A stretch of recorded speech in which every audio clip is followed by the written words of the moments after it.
textiles and clothing from Mumbai University and an MA in Sustainability Studies from Trent University. She teaches fashion management and sustainable fashion at George Brown College School of Fashion and the Fashion Exchange.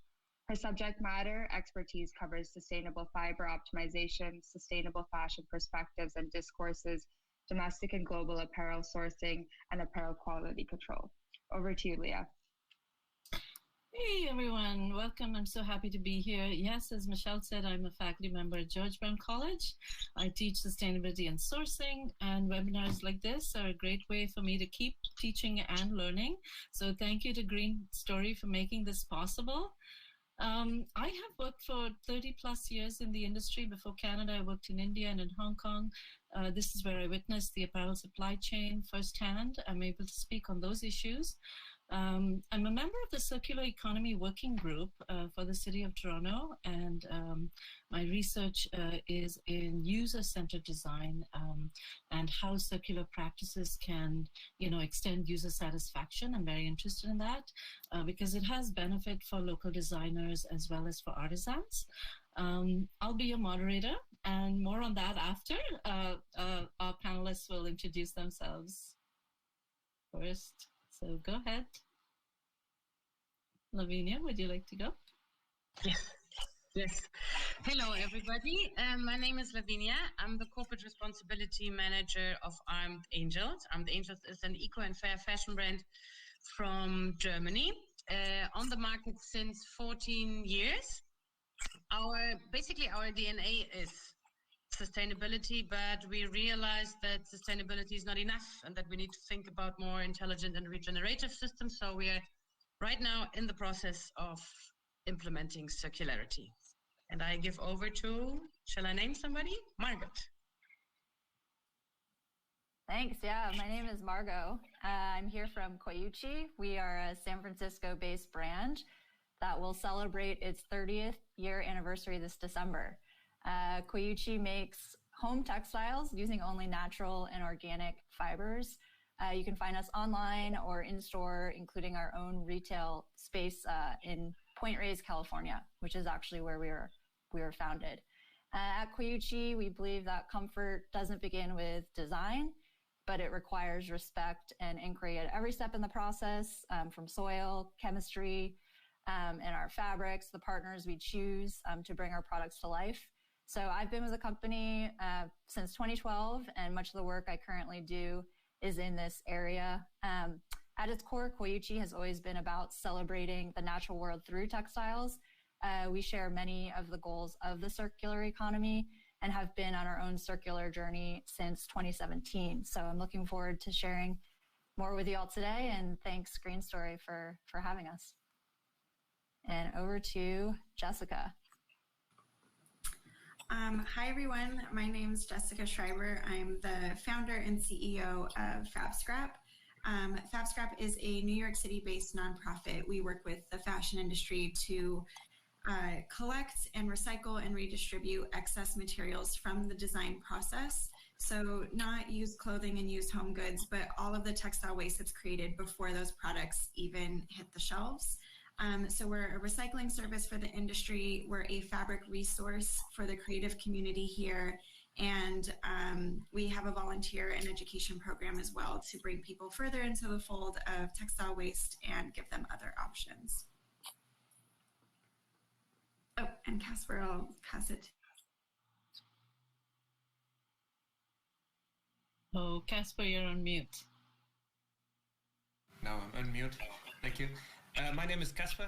I work for Dyco Textile Systems, a Dutch company. We are the first in the world that developed a water-free and chemical-free dyeing process for polyester. We were a finalist at the World Economic Forum for the Circulars in 2019. Unfortunately, we didn't win, but we made it to the finals. I've been working in the textile industry, in especially the technology side and sustainability for the last 15 years, on and off. Lived in Taiwan for close to 7 years. Now in Vietnam for 2 years.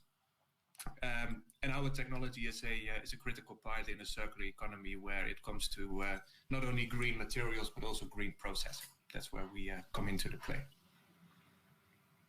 Okay, awesome. So that's our amazing panel, guys. I'll just give you a quick outline of the hour we're spending together. We have some questions to answer. The first 7 questions are specific to some panelists, so not everyone will answer them. And then we have the last 3 questions where we'll go in a sort of rapid fire style, and everyone will give their short, quick answers for that. So you don't want to miss that.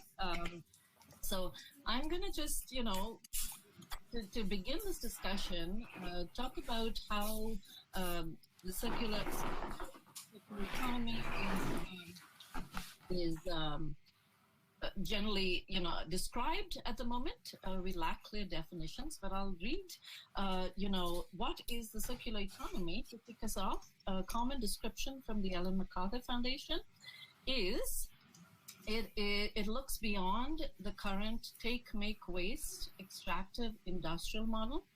A circular economy aims to redefine growth, focusing on positive society-wide benefits. It entails gradually decoupling economic activity from the consumption of finite resources and designing waste out of the system. So I think that captures. There are certain other angles the different groups take, which is so interesting. Some of that lack of clear definition creates some uncertainty and therefore hesitancy.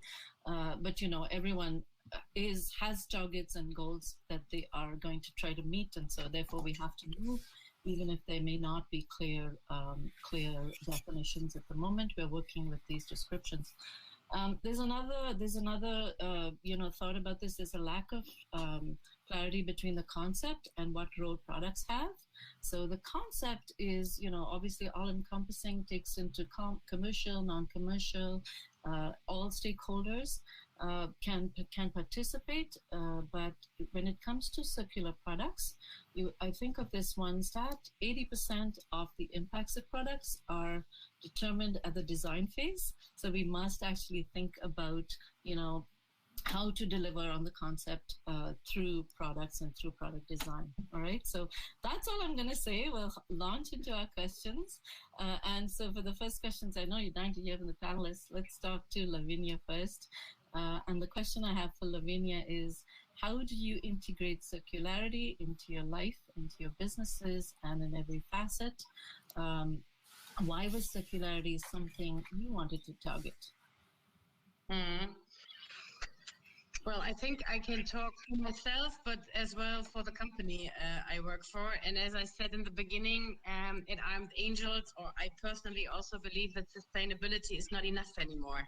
And for us, we reached a point a couple of years ago where we realized that it's not enough to uptake certified organic cotton because, we are still generating waste and we are still generating loads of emissions, in the supply chain, in the production of our products, and also in the end of life. And that's why we believe and think that we need to implement more intelligent and regenerative systems. And actually, I do believe that circularity is a simple concept because, as you already said, Leah, it's about, or it means that a product is created with its own so-called end of life taken into account.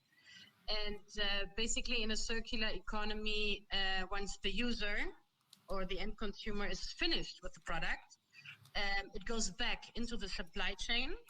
There's this technological and the biological cycle instead to the landfill, right? So the motto of circularity, or the circularity movement, integrating it into your everyday life, in a nutshell, basically is be a creator, not a destroyer.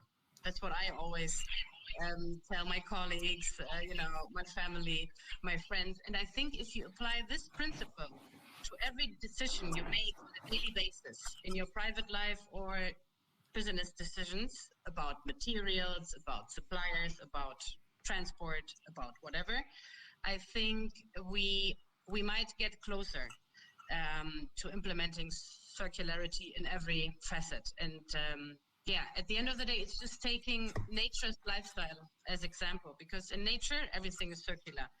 And we all know that nature is deeply sustainable, although we don't know what actually sustainable is, and regenerative and fruitful.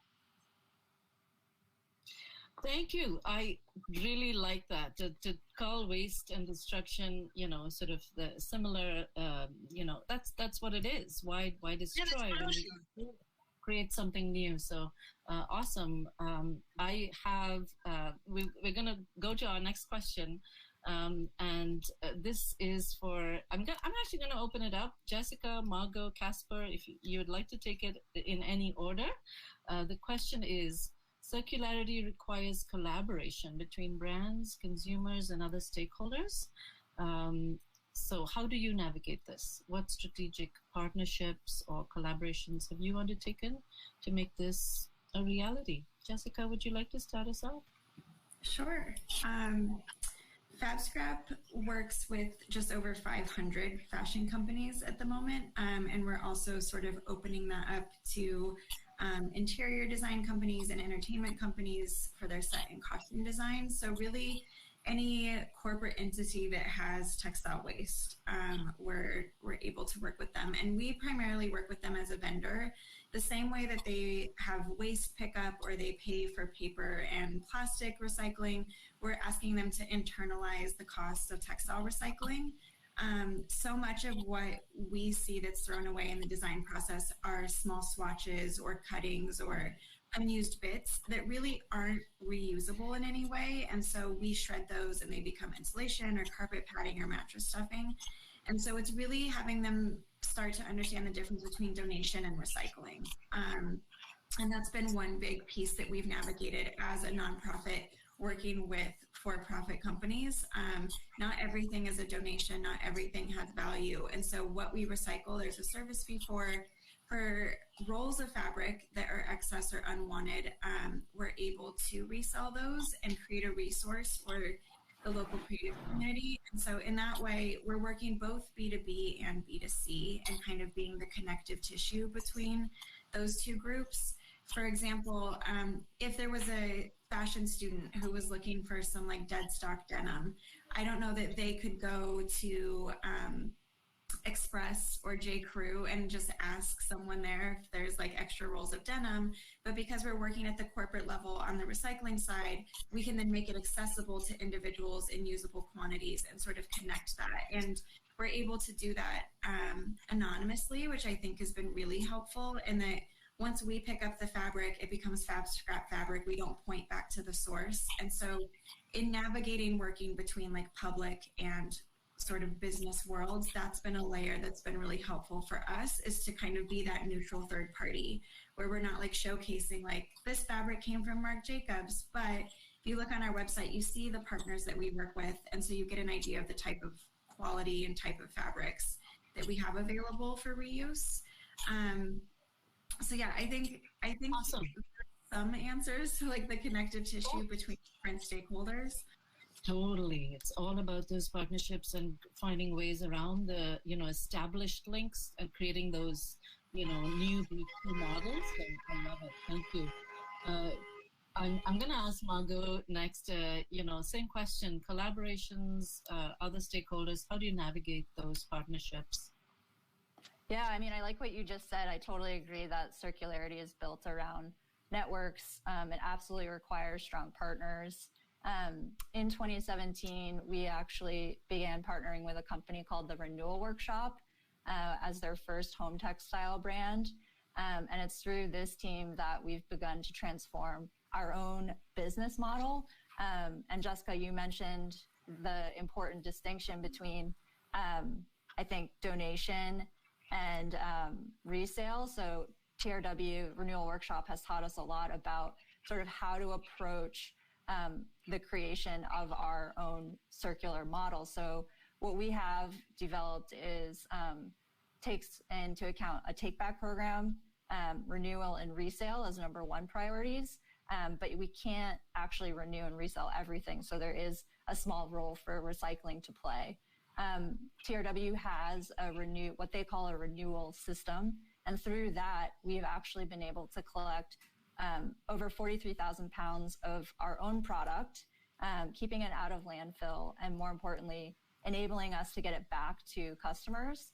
And through this partnership, we've also expanded take back. So I mentioned we were able to do that, and we're currently doing that for 100% of the products that we sell. We've launched resale, so we have a brick and mortar retail option in our store in Point Reyes. And very exciting, last year we launched an online platform on renewed.koyuchi.com. I think another example of a key partnership that I can share is last year we launched a program called the Full Circle Blanket, and it was the first product made from a combination of recycled product and then virgin organic cotton, where 100% of the used product was actually our own. So it took 2 years, I want to say, of conversation, research and development. It not only involved the renewal workshop and our own normal blanket vendor, but it also required that we work with a new supplier for us, which was Recover. And they are, many people know them. They specialize in recycling and really have expertise there. So the most important part of that journey for us was figuring out how to use Koyuchi material exclusively, so we could continue to deliver like the standard of quality and the traceability that our customers come to expect from us. Wonderful. I'm a huge fan, and I'm just hearing so much more than I even knew. So about ways that you guys can work with the renewal workshop. So that's awesome. I think Casper's going to have a slightly different take on this partnership. It's not so much different. Our position is different in the value chain. Of course, our journey is now, I think, 10 years, where we developed the.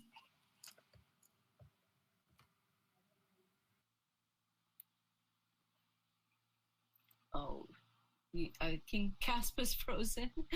You're having the same problem? Okay, guys.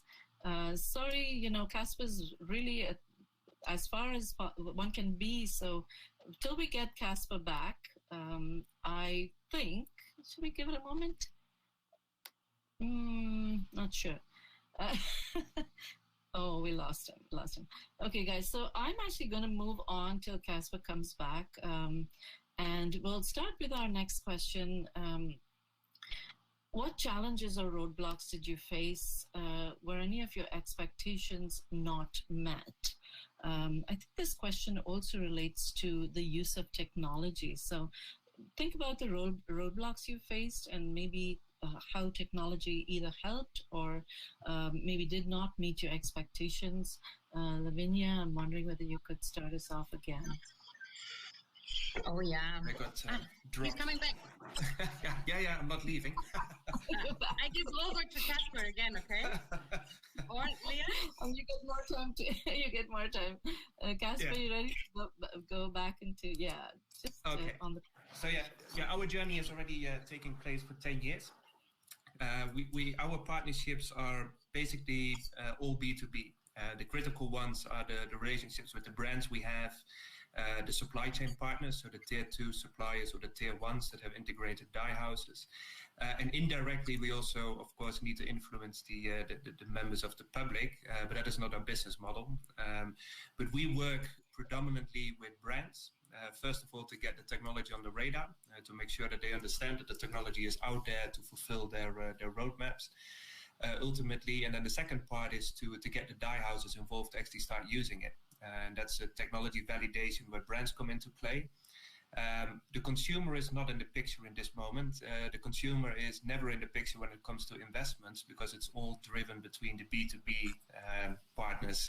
The consumer is not in there. But I will not give my answer for the second question that comes after this, because the roadblocks are pretty big, but they lay on the business model side. Not so much on the technology implementation side. That's fair. We've done that. We've seen how that needs to be done. We have done it with the big brands and retailers. But then the implementation side is not only for our technology, but broad across the supply chain. And I think you guys will feel the same thing. It all comes down to cost. And sustainability is a great good. But the moment it transfers back to cost, all of a sudden the choice between sustainability and a similar option, which is less sustainable, will always go to the low cost point and not to the actual place where it needs to be.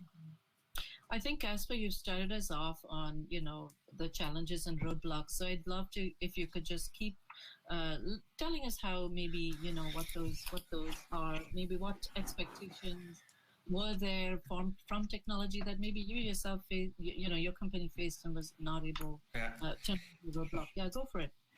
Yeah, so it's not only for Dyco, but it's a little bit a broader address, and I'm not talking to the brand, so don't get offended. But I think the biggest inhibiting factor for large-scale investments in sustainable technology are the brands. And that has to do with two things. One is the enormous push that brands have on the market to become sustainable, the greenwash, the marketing efforts, great play on that side. But in the end, the brands don't own any assets. The assets are owned by their suppliers, and they are basically forced to change and make these huge investments. But in the end, when the brand needs to procure their products, the FOB price is leading. And there we see a big discrepancy between the sustainability departments, the innovation departments that all have the best interest in new technology. And we've been with all these guys, and they validate and vet the technology, and then they push it over to supply or to sourcing. And that's where the wheels come off, because all of a sudden sustainability is great on paper, but the moment an FOB price will raise with 5 or 10%, it's all of a sudden not in play anymore. And that needs to change. And there is an underlying issue, and that is the business model of fast fashion and the fact that people need to have quick access to clothes and stuff. So naturally, price points need to be low. But that is unfair for the supply chain, because in the end, the risk financially and technologically are in the supply chain. And that's the biggest inhibiting factor for either on the material side. So in our case, it's all about recycled polyester. The investments there to get to recycled polyester in capacities that people need, nobody will make these investments if you don't have a proper return. And if you, on the procurement side, still value, for example, recycled polyester the same as virgin polyester and don't accept that the costs are a little bit higher, then we have a problem, because then we never get to full-scale implementation. And our counterparts are, we talk about the biggest brands in the world. So these guys, they have the funds, they have the market reach to actually do this. But that's not working. It's there the system breaks down. And now we see a change, so that's good. So it's not all critique and negative. But the other side is also the consumer side. If a consumer is willing to pay more for an item which is sustainable, whether that is based on sustainable cotton or sustainable polyester or another sustainable product, and it's fully recyclable because it's a monofiber construction, if they are willing to pay more for that product, then the brand can capture a better margin, and they can give a better margin to the supply chain. But that is where the problem also lies, is that we get as feedback as lower in the tier of suppliers, that the consumer is not willing to pay more. And then the question is, how can we motivate the consumer and the market to actually pay for sustainability, and then the rest will follow by itself? Because otherwise we get stuck and turn around in circles with small, great investments and great examples of smaller companies that really set the tone. But in the end, that is just a marginal improvement. We need to have the attention of the big top 5 sport brands in the world and the big top 3 or top 5 retailers in the world, and then things will really change. Because in the end, it's volume driven. I agree. I would love to hear from our panelists who are actually solving these problems, in real time, facing these in real time. So I'm going to go, go for it, Lavinia, and then we'll have Margot take that same question. It's about, the question was about the roadblocks, right? Roadblocks, in the big picture. There's so many roadblocks. Like everybody who works in sustainability, this is like our everyday fight. This is our life. But I think there are 3 big roadblocks. One is that the business case is not given. And then it's the legal framework, and then it's missing technology. Regarding the business case, I could give like 100 examples of, different situations. It's first of all implementing reverse supply chains. There is no functioning, profitable reverse supply chain in the world for clothing, at least at this moment. Taking back, sorting, recycling. Well, eventually with fab scraps. This is like really cool. I have to get in contact with you afterwards. It's really difficult. And then also regarding emissions, we at Armed Angels right now are actually tackling this, because, for example, I can give you an example. One of our 100% cotton t-shirts, from cradle to gate, from fiber to the finished garment, with outbound logistics, emits approximately 2.4 kg of CO2 emissions, okay? Only the return, sending back, for example, one of these t-shirts emits 680 grams of carbon emissions, and then, bringing it back into the supply chain, using energy for recycling, eventually re-dyeing it, making the fabric. So there is the possibility that a recycled fabric has a worse impact, than like virgin. And we don't have the data, so we really have to tackle it and not only jump on recycling and circularity and so on and so forth. Then the legal framework, there's no holistic, generic, harmonized definition of waste. And the whole waste management here in Europe, or even in Germany, it's organized by communities. So, for example, where I live in Cologne, H&M is allowed to take back garments in their retail stores, but in Düsseldorf, which is 40 kilometers away from here, not. And the EU has an action plan on circularity, but the legal framework is not given. To Turkey, you're not allowed to import post-consumer textiles, used post-consumer textiles. Now you're allowed to import used post-consumer denim because there's the Responsible Denim Alliance, but setting up this whole thing, the legal framework is just not ready.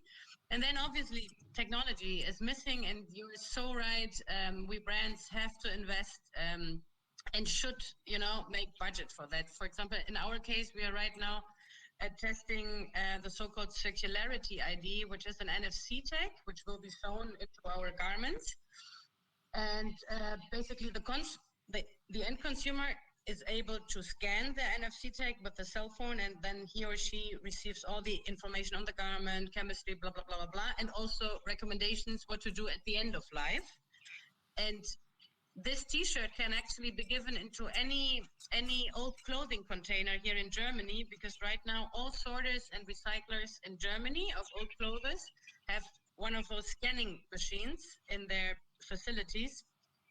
So when the used T-shirt gets there, it gets scanned, and then depending on the criteria, it gets resold, it gets leased, it gets recycled, and so on and so forth. But yeah, it's the business case, legal framework, technology.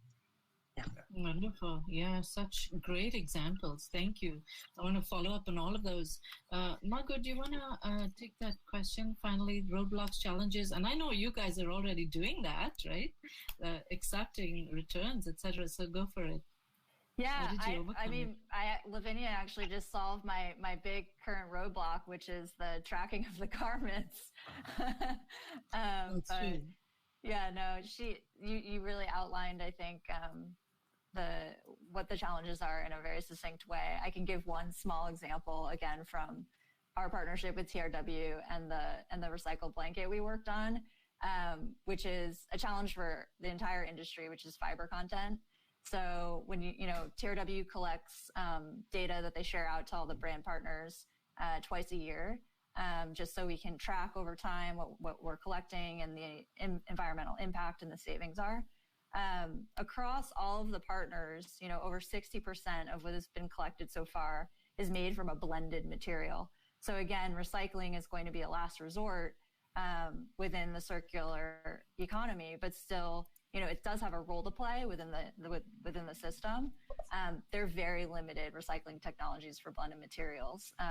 There's starting to be investment, and there's certainly pilots going on, but commercializing those on a large scale, needs to happen based on the current way that we're designing our fabrics. For Koyuchi, most of what we use is a single material. So 97% of what they've collected from us is made from, 100% organic cotton or organic linen. So we benefit from a more common and available recycling technology, but I still can't say that, recycling was easy. So what's needed is not only new innovation, but new suppliers, manufacturing options. We need better ways of identifying fibers, SKUs, and then of course there's a whole question of material safety. Can I ask a question? Can I add a little? Oh. I have a question to you guys on the brand side.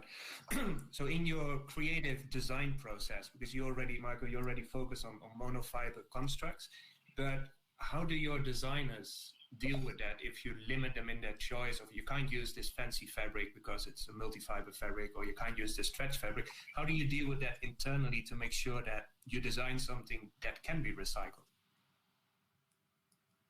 Good question. Yeah, go for it, Margot.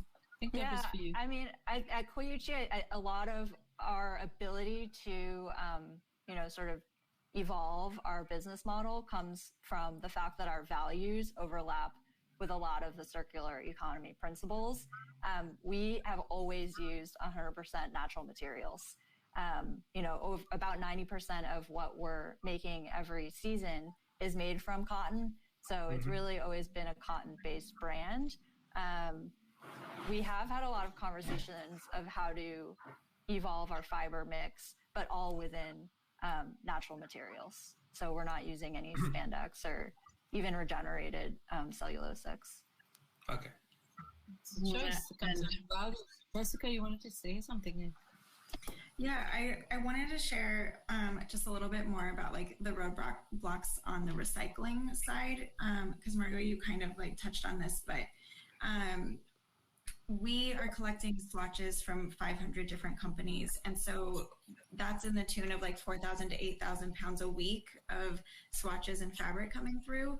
And we're sorting that based on what's currently possible in recycling. And I think it's just good to note in sort of panels like this that when we say recycling right now, we really mean downcycling.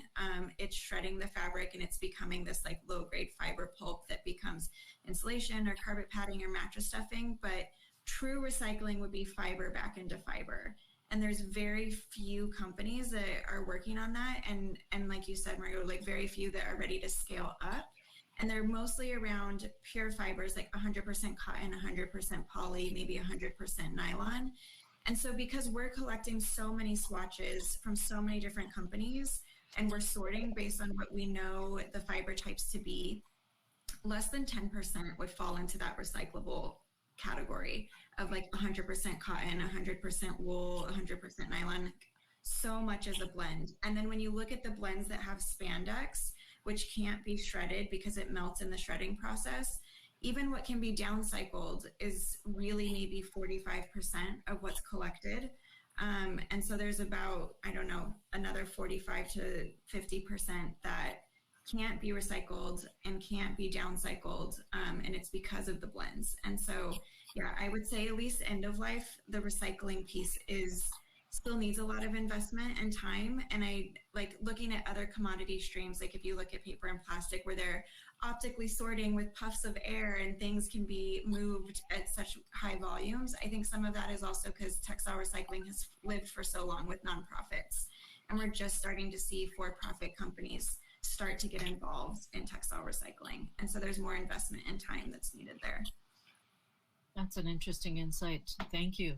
Wow. I would really like to see these worlds, melt, bring all this information and solve both the reverse logistics as well as these recycling issues. Amazing. Great insights, guys. I think we've covered so many questions in various ways. So this is a clear new area. We want to talk about how do we communicate a circular business model to a consumer? What do consumers, sort of understand or attach or, gravitate to? I'm not sure people are ready to hear that's a circular t-shirt, go buy it. So how do you communicate that circular business model to your consumers? Who would like to go? I'm open. Margot, would you like to take this question? Since you're... Yeah. Sure, yeah, I feel like I've talked a lot, but happy to speak briefly. So as I mentioned, I think what has enabled us to work so much within the circular economy as much as we can is really that our values, the founding values of the brand, have such strong alignment, and our priorities really have been able to evolve through the lens of the circular economy and the principles of circularity. So actually, our communication about what we're doing has really been embedded within our regular marketing strategy. So we call our system Second Home. There's content on our website, our regular website, social media. We speak about it through our regular emails and ads. And then we have our PR that's speaking directly to consumers. In terms of the full circle blanket, I think, Lavinia, you mentioned recycling. We have to be careful that the impacts of recycling something could actually exceed making a normal new product. Something we were very intentional about when developing our blanket was that we did not want to dye it again. So we wanted to use the color of the recycled material as the natural color of the product. And that was really challenging. It involved internal conversation. Is it a color that our customers are going to expect from us? And it ended up that, yes, of course it would be, because it's using our own material. So we got a beautiful gray that fortunately, was already within our palette. But at the same time, at the time we launched it, like grays weren't trending as strongly. So how do we evolve beyond that and are able to give customers colors and designs that they also want? Because at the end of the day, we're trying to create something beautiful that people, want to have for a very long time. And so, it's created additional conversations for future iterations of our recycled product line. That makes so much sense, right? It would be part of your palette. So you can totally avoid the dyeing step and reduce impact. So, Lavinia, did you want to add, because you guys are also brands facing consumers? How does your...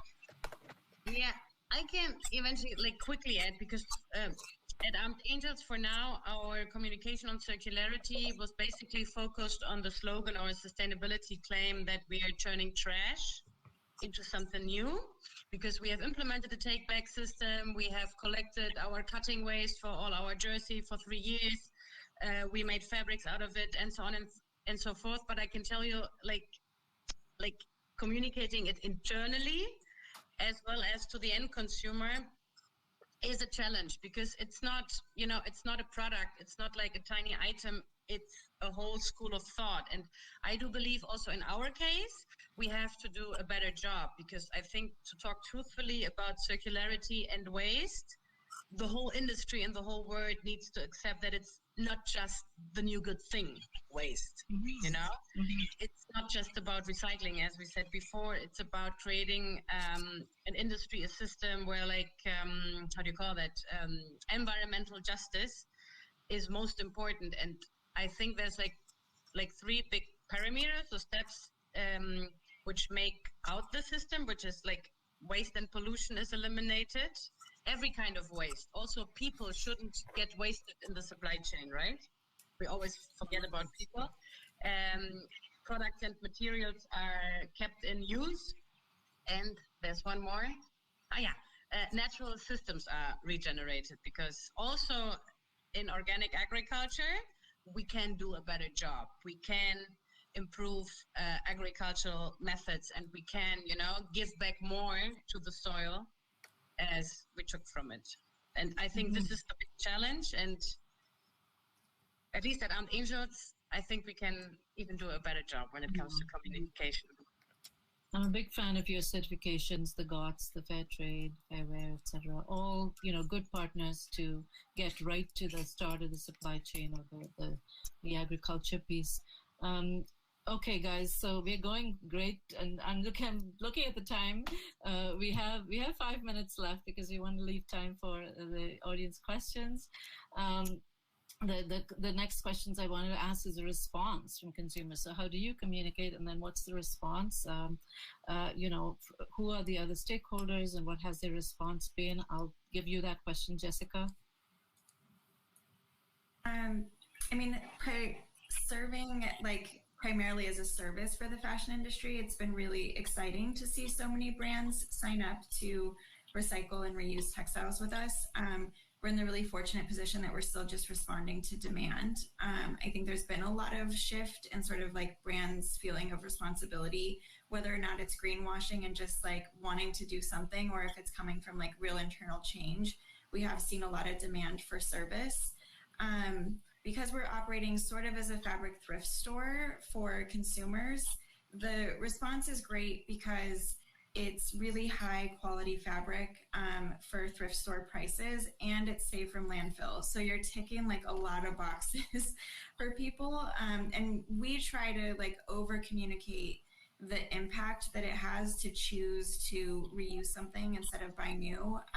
And so for every 10 pounds that someone saves from landfill by shopping with us, it has the same CO2 reducing equivalent as planting a tree. Really trying to make that like tangible, and I think that's meaningful for consumers who resonate with the mission, while also, Margot, like you said, wanting it to be something that's like beautiful and useful. So yeah, I think those two things have been like a really positive shift in wanting to see a movement towards circularity. I love it, tangible, measurable, and then communicate that nugget to consumers. So good to hear there's been a good response. And I no doubt about that, it would be. Okay, guys, we're getting to that point. I want to ask one last question. What do you envision the future of the circular economy to be? And, what are you doing to bring it to life? Lavinia, would you like to take that? Like for the future. personally, or like for my business, right? Or how we are tackling it, right? Business, or maybe businesses in your the type of business. Yeah. Well, I wish it to be personally, but also for the business world, I wish it to be radical, restorative, and basically, regenerative. And when it comes to strategy at Armed Angels, we are tackling waste and any kind of pollution already generated in the supply chain, not only at the end, because there's a lot going on. There's a lot of wastage in the supply chain. And we are also tackling overproduction, because nobody is talking about overproduction. And overproduction is a basic building block and is part of all our business models. And obviously also following dead stock and unsold inventory with a no dead stock policy and so on and so forth, and then implementing repair services, resell, and hopefully in the future profitable, low impact reverse supply chains. Awesome. Yes. How did overproduction not come up? I totally agree. That's we gotta work that into the conversation as well. But guys, we're running out of time, so I'm going to begin those rapid fire rounds. We have three questions. Give you like 10 seconds, your quickest response. Let's begin. I'm going to ask Casper first. What does the industry need to make circular economies the norm in 10 seconds? Fair value for sustainable investments. Great. Jessica? I would say increased transparency along the supply chain. Not bad. Lavinia? I wanted to say the same as Casper. Yeah, bringing back the value into the chain. Yeah. I transformed it a little bit. Good. And Margot, what is your what does the industry need in 10 seconds to make circular economy the norm? I think a real commitment to this work, to creating a resilient and ethical system that really focuses on all of us, and also the circular ID that Lavinia put into the chat. Okay. I'll just go to the very last question here. What is some advice that you would give brands about closing the loop? And what advice would you give consumers? So again, we'll go rapid fire. What advice do you give brands, and what advice do you give to consumers to close the loop? Casper, we'll go with you first again. The customer should pay the fair value, and the brand should invest in their supply chains. That's the key message. Excellent. Jessica? For consumers, I would say think about how long you plan to use or own the item before you purchase it, and could it be rented or shared or bought secondhand. And for brands, gosh, I don't know. I think really just to like start. I think just start somewhere. I think there's a hesitancy that sustainability and circularity feels so big, but even just starting with like one issue is important. Thank you. And Margot? Yeah, I would totally agree with that, to just start for a brand. Something that TRW talks a lot about is tested pathways, which is essentially what you mentioned. Like, you can do anything if your business priorities or business culture support resale or make sharing models easier. There are a lot of different things that have been tested, and reach out to companies and talk to them as well. For consumers, I would say, take a look at what a company is saying about their supply chain and their practices. For organic, I would say look for GOTS certification, which you mentioned, Leah, and choose brands that are transparent. Wonderful. Thank you. Yes, I totally agree. We should make those standards, more sort of widely known. Audience, I'll remind you, attendees, this is your time very soon, not quite yet, your time to have your questions answered by our wonderful panel. So put your questions in the chat. I'll ask Lavinia for that last word of advice to brands and consumers on circularity. For brands, question your business model and get creative. Like, really check and verify and make it possible. Make resale and renting and leasing, make it, and repairing, make it possible. That's basically what we all have to do. And for consumers, I always love to quote Vivienne Westwood: buy less, choose well, make it last. It's actually very simple. Yeah. I agree. And it's so much benefit to that. Both brands and consumers can take that advice. Buy less. There's your overproduction piece, right? So, okay, guys. So that is our awesome presentation from the panel, and I'm going to look at the questions in the chat. So guys, we have a question here from Francesca. Which is a popular brand that is moving to circularity and that you appreciate its journey? So some of them, maybe the ones that are best known that consumers anywhere can, access, besides your own wonderful brands, which brands are moving towards circularity and you appreciate that journey, as far as you know. Maybe Casper can take that question, since you know the backstory of many of these brands. Sure. I think, well, we work predominantly in the polyester world. So it's a lot of sports apparel brands, but I think two interesting ones, so let's make it three. The first one is Adidas, which I really like in their sustainability approach, the sustainability roadmap and the efforts they put in the supply chain at the moment. They start validating impact of fabric production, not only looking at technology, but complete door-to-door life cycle assessments on fabric level, really assess the impact of sustainability and actually build up a plan to actually start building a supply chain that can supply that. That's one. Another one is an interesting retailer, Decathlon. They are extremely focused on sustainability at the moment and make significant investments also with their suppliers. And all these guys will also make consumer claims, so that also brings the message to the consumer that they can actually choose for something sustainable. And another one is another German brand, is Bon Prix, which is also a co-investor with one of our customers. And they focus on making basically monofiber polyester fabrics, garments actually, that can be fully recycled, either mechanically or chemically.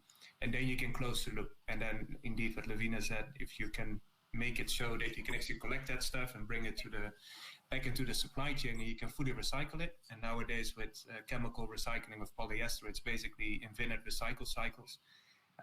That could really close the loop. And I think these three are interesting front runners from our perspective. Oh, wonderful. Thank you. We have so many questions, so I'll move to the next one. It's from Sebastian. It could be for Lavinia, Margot, or Jessica. What are the steps you are taking as a company to have control over your recycling process for pre and post consumer waste? Some of this you've already answered, but if you had anything you wanted to add here, it's just another supplier in our supplier base. It's just another partner, and we have the same ecological and social standard requirements. We're doing the same due diligence checks. I think our job in terms of requirements is the same. It's control and trust, obviously. And partnerships, I do that again. Yeah, excellent. Marco or Jessica, do you want to add? I will just add that it was important for us to work with Recover for several different reasons. I mean, they have such expertise in recycling, but they also had a standard. And as a brand that works within GOTS, it's important for us to have that chain of custody and traceability to know 100%, even though the recycled material came from Renewal Workshop, where we know they are consolidating our materials together, and there's not going to be any room for contamination. We can then trust that there's also documents, since that material then had to travel to several different places. So having that is important. I can just share a little bit about what we share with companies who recycle with us for context. So we weigh everything that we receive from companies. We weigh it as it's sorted into 8 or 9 different categories, and then we provide that information upon request, but as a nice printed report every year. So part of that is giving information back to the company so that they can make better decisions about what is in their textile waste stream and what end options exist. And then for proprietary material that they're recycling with us, which means they don't want it reused for intellectual property reasons, we provide certificates of destruction, so that they know that it was picked up, kept secure, and then securely destroyed through our recycling process, because the alternative to that is normally incineration. So really trying to provide documentation and transparency in what we do so that they feel comfortable with the process. Okay, we have more questions from Mikhail. The sustainable technologies are usually more expensive than traditional. That gives the producer the reasons to save on the workforce. So does that come out of the pocket of the workforce? How do you deal with that pressure on probably the most important stakeholder, the people involved in production? This is a solid question. We did talk about it, but is there a way to sort of ensure that the use of those technologies don't come from the spending on the labor pool? So sorry. Yeah. Well, first of all, you have to recognize that any sustainable technology that is developed, it takes up to 10 years to fully come to life with a, let's say, state-of-the-art product. And those investments are enormous. The millions and millions of dollars invested in getting a technology to the point where you can actually use it in the industry.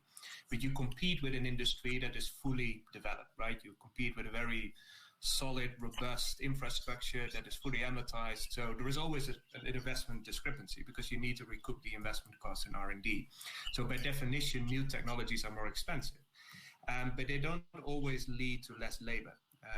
If I look at what the most sustainable technologies are that are currently being implemented in dye houses and in tier ones or integrated tier ones, they don't really cut out the labor force because labor is not contributing to an unsustainable product. Not at all, actually. They're not even factored in. But when you talk about eliminating labor from the equation, you talk about the efficiency investments that people do, for example, in the garment industry, where you try to cut off labors because that is in the end the cost driver. But those investments, in my opinion, are not sustainable because sustainability is not only investing in the future, but also keeping your business running. And if you eliminate people from the equation, you're not investing in sustainability for, let's say, people and planet. But a lot of the investments currently made in new technologies are not by definition eliminating people, not at all. They still require the same labor force, but you could argue they might require more higher skilled people. But that's a different discussion. But in our opinion, they're not focused on eliminating people from the equation. The cost driver is not from that. It's recouping the R&D cost. Right, right. So it's often two different pools almost, and hasn't really got there because they are new technologies. Interesting. Um, so more questions, guys. Sorry, just give me a sec. Well, I'm going to scroll back. There was a question from Jason. What role do you see enhanced recycling, non-mechanical, chemical, or hydrothermal playing in a future circular economy? Again, anything you can think of to add. We have talked about it. Go, Lavinia. Yeah, that's a question I'm always asked, and I think it'll change, you know. Eventually, right now, when it comes to cotton, it's mechanical recycling. But we all know it's a staple fiber, it gets shorter. And I do believe eventually in 2 years, it will be chemical recycling in a closed loop process, like a lyocell process, you know, making out of cotton scraps, eventually like a lyocell fiber or a regenerated fiber. And I think, you know, as technology is, you know, improving and evolving, it'll be a switch in between the three, and depending on the material and the fiber, we have to observe and implement the best practice technology at the moment, and then check investment you know, if this makes sense for the future. But this is a question, I think there is no like clear answer to it. Mm-hmm. Yeah, yeah. But I do appreciate that insight. You know, we have those technologies in the lyocell processor. That's very interesting. Another great question here, guys, from Sarah. How do you, as brands, tackle growth? Logically, when a brand grows, which is economically good, you also waste more. What measures are implemented to tackle this paradox? I do see this as a question for perhaps the really major multinationals, but I guess maybe you can talk about why, you know, what sort of values were built in to maybe avoid that unbridled growth. I'm not sure whether your companies are having these conversations, but it'd be nice to hear. So anyone who would like to go, just go for it. Go, Lavinia. Yeah, you could talk about it for sure. Yeah. Yeah, I think it's also not so easy to respond because we don't have data. You know, at least what I can say for Armed Angels, obviously, when we are growing and selling more garments, we are generating more waste because we're selling more garments, right? Because we don't have any control about what the fuck the end consumer is doing with our t-shirts, you know? But what I can say, it's like generic economies of scale in production. It's actually when we like when our partners produce the fabric rolls, you know, and we are not only buying 2,000 meters, but we are able to buy 15,000 meters. I know that broken down on the square meter of fabric, we are polluting on the square meter of fabric less because production efficiency arises, and that in each and every step of the supply chain. But then again, you know, we need data to really verify this. But I even think that there's an opportunity to minimize the impact, you know, broken down on a piece of garment when you go bigger.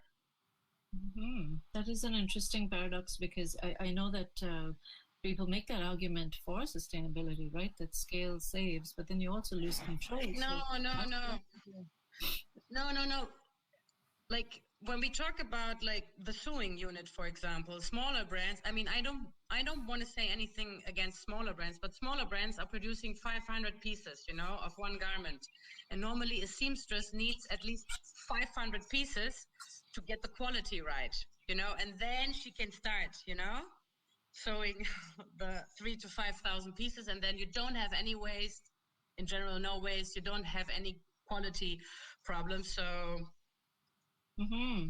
It's like baking. It's like baking at home. You know, you do it once, and eventually you have to throw it away. But if you do it like 10 times, you exactly know what to put in. Mm-hmm. And how to make it. I think growth is a very large question. I would love to hear from him, but I just realized it is 1:00. We ran out of time while we were enjoying this conversation. I hope I got everyone's questions. We had so many questions come in. So guys, I have been trying to, you know, pay attention to them as much as possible. And I think we did actually. So we did really well. I see that Michelle is back online, so I'm going to hand it back to you, Michelle. Yeah, for sure. Thank you all. I just want to wrap up. Thank you all for a super engaging and interesting discussion, and the entire audience for taking the time to listen and for all your questions. If you guys have any questions, feel free to put them in the chat box or contact us on any social media channel, and we'll try to get back to you on them. Other than that, stay tuned for the replay link if you want to revisit any points of the conversation, as well as a summary blog that we'll be sharing on Green Story's website to kind of wrap things up and make it as concise as possible. But other than that, thank you all for taking the time today, and a huge thank you to our panelists and Leah for moderating the session.